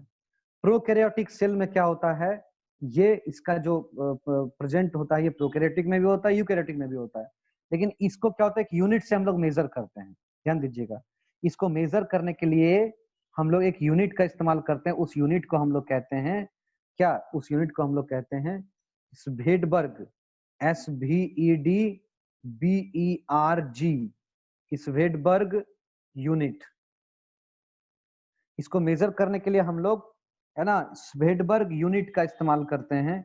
एक्चुअली ये जो है क्या होता है, सेडिमेंटेशन कोएफिशिएंट होता है। मतलब सेडिमेंटेशन कोएफिशिएंट का मतलब यहाँ पर हम आपको सिंपल वर्ड में समझाते हैं।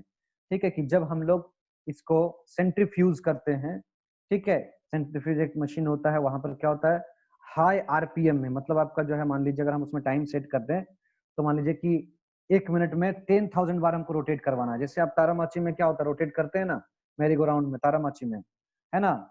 उसी तरह से क्या होता है आपका, अगर हम किसी भी जो है, मान लीजिए अगर हम लोग को ऑर्गेनेल्स को सेपरेट करना है, तो उसको क्या करेंगे, हम लोग टेस्ट ट्यूब में एक सैंपल ले लेंगे, टेस्ट ट्यूब में उसको क्या करेंगे, पुट कर देंगे सेंट्रीफ्यूगेशन मशीन में, और उसको क्या करेंगे, आरपीएम सेट कर देंगे, रोटेशन पर मिनट सेट कर देंगे 10,000 20,000। तो वो क्या होगा, एक मिनट में वो 10,000 बार जो है रोटेट कर जाएगा। तो जब इस तरह का रोटेशन किया जाता है ना, सेंट्रीफ्यूज किया जाता है, तो जनरली क्या होते हैं, जो सब्सटेंस होते हैं वो अपने अलग अलग मॉलिक्यूलर वेट के अनुसार से अरेंज हो जाते हैं। जिसका लाइट मॉलिक्यूलर वेट होता है वो सबसे ऊपर में, और जिसका हायर मॉलिक्यूलर वेट होता है वो सबसे नीचे में, ऐसे करके सब अरेंज हो जाते हैं। ठीक है, तो इसके आधार पर क्या है, इसका जो है यूनिट रखा गया है आपका स्वेडबर्ग यूनिट, जो कि एक तरीके से क्या होता है, सेडिमेंटेशन कोएफिशिएंट होता है। ठीक है, तो यहाँ पर हम लोग को और डिटेल में नहीं जाना है, हायर क्लासेस में और पढ़ेंगे। तो क्या होता है ये, अगर हम बात करें प्रोकैरियोटिक सेल का, तो प्रोकैरियोटिक सेल में क्या होते हैं, जो प्रोकैरियोटिक सेल होते हैं, जो प्रोकैरियोटिक सेल होते हैं, इसमें क्या होता है, 70 स्वेडबर्ग यूनिट का पाए जाते हैं, 70S टाइप के पाए जाते हैं, 70S टाइप के पाए जाते हैं। किसमें, आपका जो है प्रोकैरियोट्स में।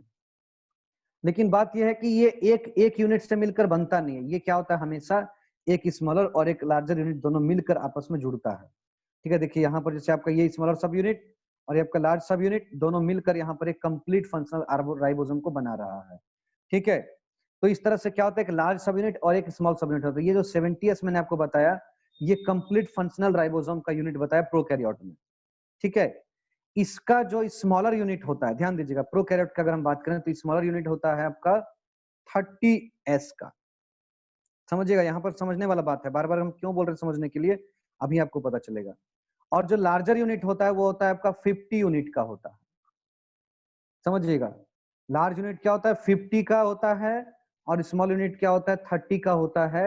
लेकिन जब ये लोग मिलकर बनाते हैं कॉम्प्लेक्स फंक्शनल यूनिट तो वो 70s के बन जाते हैं। ठीक है, ऐसा मैथमेटिक्स आपने कहीं देखा है कि 50 + 30 हो रहा है 70, है ना? तो ये आप कह सकते हैं यस सर, बायोलॉजी में राइबोसोम में हमने देखा है 50 + 30 70 होता है ना? इसमें 10 यूनिट का जो है आप कह सकते हैं 10 यूनिट का लॉस हो जाता है। ठीक है, 50 + 30 यूनिट, यानी अगर आपसे पूछा जाएगा बैक्टीरिया में, प्रोकैरियोट्स में राइबोसोम कैसा होता है तो 70s का राइबोसोम होता है।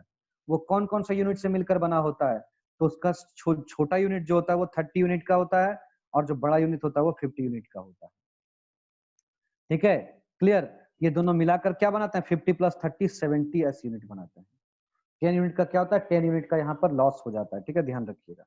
उसी तरह से अगर हम बात करें यूकैरियोट्स का, अगर हम यूकैरियोटिक का बात करें, यूकैरियोट्स का बात करें, यूकैरियोट्स का बात करते हैं, यूकैरियोट्स में क्या होता है? लार्जर सब यूनिट जो होता है वो 60 यूनिट का होता है और जो स्मॉलर सब यूनिट होता है वो क्या होता है? 40 यूनिट का होता है और दोनों मिलाकर बनाते हैं 80 सब यूनिट का बनाते हैं, 80s बनाते हैं, 80s बनाते हैं। ये 60 + 40 जो 100 होना चाहिए था वो यहाँ पर क्या 80 सब यूनिट हो जा रहा है, 80 सब यूनिट हो जा रहा है। ठीक है, तो अगर आपसे पूछा जाए यूकैरियोटिक सेल में राइबोसोम कैसा होता है तो 80s का होता है। बड़ा राइबोसोम कितने का होता है तो 60s का होता है, छोटा राइबोसोम 40s का होता है। तो 60 + 40 क्या होगा? 80s जो है आपका यहाँ पर होगा। और S यहाँ किसे लगा रहा है? S का मतलब है वेटबर्ग यूनिट। सर वो 20 यूनिट कैसे ये हो रहा है? बस आपको इतना ही ध्यान में रखना है कि 60 + 40 80 बन रहे हैं। हायर क्लासेस में आप, है ना, उसको आप पढ़ेंगे। ठीक है, 20 यूनिट का क्या हो रहा है यहाँ पर? लॉस हो रहा है when they you know meet together, जब लोग आपस में मीट कर रहे हैं तो क्या हो रहा है कि 20 जो है आपका यूनिट का लॉस हो रहा है। क्लियर? हायर क्लासेस में पढ़ेंगे, आप ज्यादा डीप में जाने का जरूरत नहीं है, बिल्कुल टेंशन मत लीजिए, आप बस इसको Sir, याद रख लीजिए। Yes sir, here you have told that this S indicate what, sir? Can you once again repeat? Yes yes, please wait. क्या क्या कहा आपने? Sir, you have told that this S indicate unit per, sir. What you have told when I cannot hear. S for मैंने आपको कहा Svedberg, SVEDBERG, Svedberg unit. ठीक है, ये जो है स्वेडबर्ग वैज्ञानिक के नाम के आधार पर रखा गया है। स्वेडबर्ग बोल के वैज्ञानिक ने सबसे पहले जो है आपका राइबोसोम का जो 2 यूनिट होता है उसके बारे में बताया कि ये अलग अलग यूनिट के बने होते हैं। ठीक है, और इसलिए इसको जो एस को हम लोग क्या कहते हैं? स्वेडबर्ग यूनिट कहते हैं। ठीक है, clear? Svedberg unit. Now if we talk about the function of ribosome, तो राइबोसोम का फंक्शन क्या होता है? राइबोसोम का फंक्शन होता है मेनली क्या? प्रोटीन को सिंथेसिस करना, यानी कि ये क्या करता है? प्रोटीन को बनाता है। ये प्रोटीन को बनाता है, प्रोटीन को सिंथेसिस करता है, सिंथेसाइज करता है प्रोटीन को। ठीक है, इसका मेन फंक्शन क्या है? प्रोटीन को बनाना। ये कैसे बनाता है प्रोटीन को? तो आप हायर क्लासेस में पढ़ेंगे, क्लास 12 में आप पढ़ेंगे ट्रांसलेशन प्रोसेस, जिसमें डिटेल में आप देखेंगे कि हाउ दिस राइबोसोम, है ना, इज फॉर्मिंग और सिंथेसाइजिंग प्रोटीन। ठीक है, it's not a simple step, ये काफी लंबा स्टेप होता है, काफी डिटेल में इसको पढ़ना होता है। तो आप लोग अभी के लिए फिलहाल इतना ही आप ध्यान में रखिए कि राइबोसोम को क्या कहते हैं हम लोग? प्रोटीन फैक्ट्री भी कहते हैं। Ribosome is called protein factory, protein factory हम लोग इसको कहते हैं। ठीक है, क्यों कहते हैं प्रोटीन फैक्ट्री? क्योंकि ये जो है क्या करता है? प्रोटीन को बनाता है, प्रोटीन को फॉर्म करता है। इट इज अ प्लेटफॉर्म, एक प्लेटफॉर्म है और वर्क प्लेस है किसके लिए? प्रोटीन का सिंथेसिस करने के लिए। तो this organisation also called protein factory, इसको हम लोग प्रोटीन फैक्ट्री भी कहते हैं। क्लियर? समझ में आया? कोई दिक्कत इसमें? No sir. No sir. No, sir. Okay, in next class हम लोग पढ़ेंगे mitochondria, Golgi body, lysosome and centrosome. ठीक है, नेक्स्ट क्लास में हम लोग जो ये चैप्टर को खत्म कर लेंगे। ठीक है, नेक्स्ट क्लास में हमारा ये चैप्टर खत्म हो जाएगा। आप लोग क्या कीजिए, जो एक्सरसाइज 1 आप ये देख रहे हैं आपके जो नोट्स में, ये एक्सरसाइज जो दिया हुआ है, ये सारे एक्सरसाइज को, एक्सरसाइज 1 और 2 आप इसको सॉल्व कीजिए।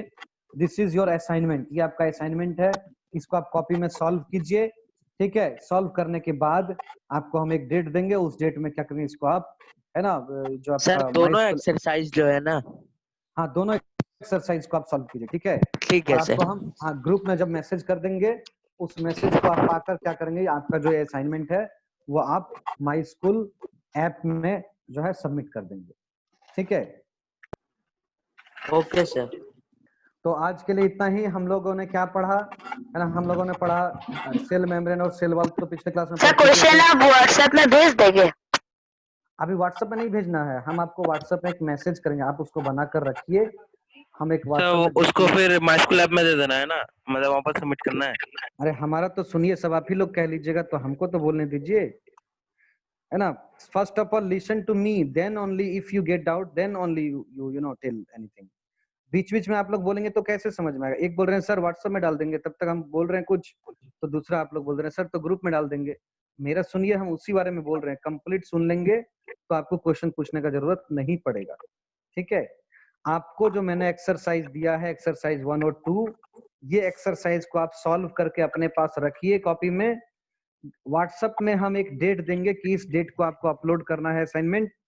उस डेट को आप क्या करेंगे, उसको आप पिक क्लिक करेंगे, यानी कि उसको फोटो खींचेंगे, और फोटो खींचकर आप माई स्कूल ऐप पर असाइनमेंट सेक्शन जो आपका है वहां पर आप अपलोड कर देंगे। ठीक है, वो कौन किस डेट में आपको करना है ये हम आपको आपके ग्रुप में एसएमएस कर देंगे। इसके बाद कोई क्वेश्चन है बताइए। No sir. हाँ, तो सबसे पहले आप अगर हमारा सुनेंगे तभी तो अपना डाउट क्लियर होगा, है ना। आप लोग बोलते रहेंगे तो फिर कैसे होगा। तो आज के लिए इतना ही, मिलते हैं हम लोग नेक्स्ट क्लास में। तब तक के लिए, है ना, stay at home, stay safe. Okay, good day. Thank you, bye sir. Sir. Thank you, sir. Bye, sir. Thank you.